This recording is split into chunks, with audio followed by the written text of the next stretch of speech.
अपन भाई में तो पंचनामा बंटवारा नहीं भेले नहीं छे।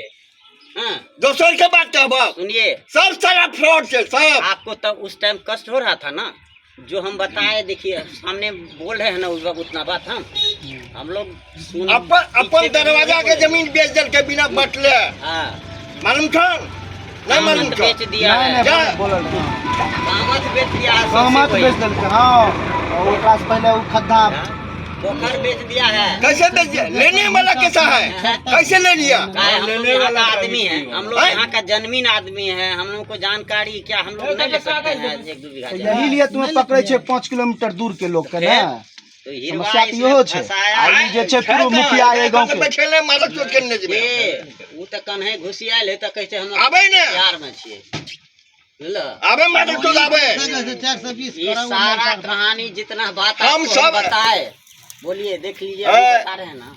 तोरा अशोक भाई नहीं मालूम छो, बता रहल छियो।